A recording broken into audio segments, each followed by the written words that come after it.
No mety toetry ny andro any an-dranomasina ny alatsinainy 20 novambra amin'ny anora maraina hatramin'ny talata 20 novambra 2024 amin'ny enora maraina. Atombanana ho mafy ny fitsokon'ny rivotra manakaiky ny kapitambra raha torak'izay ihany koa manomboka eo mananjary hatrany taolanaro. Iangaviana zany ireo mpanjomy madinika mba hitandrina fatratra rehefa mivoaka miandrika satria mety hanonja be na aherin'ny ranomasina. Ho an'ny morontsiraka atsinanana kapitambra hatrany kapesta. Andrahoana amin'ny tsitokotoko ho avy atsimo na atsimo atsinanana ny rivotra ka ho 7 hatramin'ny 7 kilometatra isan'ora. Hahatratra 7 kilometatra isan'ora indraindray rehefa manakaiky ny kapitambra. Anonja be ny ranomasina avy nionja manodidina amin'ny 1.3 metatra hatramin'ny 2 metatra. Kapesta hatrany manoro. Andrahoana vitsy ho avy atsinanana na atsimo atsinanana ny rivotra ka ho 7 hatramin'ny 7 kilometatra isan'ora.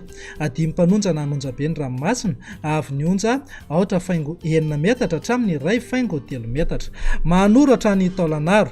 Umaina ny andro amin'ny akapobeny ho avy avaratra atsinanana na avaratra ny rivotra ka ho 7 hatramin'ny 7 kilometatra isan'ora. Hahatratra 7 kilometatra isan'ora any atsimony mananjary. Anonja be ny ranomasina avy nionja 2.3 hatramin'ny 2 metatra. Taolanaro hatrany Cap Sainte-Marie. Ibalika amin'ny masoandro ho avy atsimony rivotra amin'ny akapobeny ka ho 7 hatramin'ny 7 kilometatra isan'ora. Ho avy avaratra atsinanana kosa manakaiky ny taolanaro ka ho 7 hatramin'ny 80 kilometatra isan'ora. Anonja be ny ranomasina avy nionja manodidina ny 2 metatra sasany hatramin'ny 2 metatra. Morontsiraka andrefana Cap Sainte-Marie hatrany Cap Saint-Vincent. Andrahoana vitsy ho avy atsimo na atsimo andrefana ny rivotra ka ho 7 hatramin'ny 7 kilometatra isan'ora. Ananika 20 kilometatra isan'ora indraindray. Anonja be ny ranomasina avy nionja manodidina ny 2 metatra sasany. Cap Saint-Vincent hatrany Cap Saint-André. Andrahoana vitsy ho avy atsimo ny rivotra ka ho 7 hatramin'ny 7 kilometatra isan'ora. Hahatratra 20 hatramin'ny 7 kilometatra isan'ora indraindray any atsimony morondava. Adimy mpanonja na anonja be ny ranomasina avy nionja 8.7 hatramin'ny 2.3 metatra. Cap Saint-André hatrany Analalava. Andrahoana amin'ny tsitokotoko ho avy atsinanana na atsimo atsinanana ny rivotra amin'ny maraina ka ho 7 hatramin'ny 20 kilometatra isan'ora.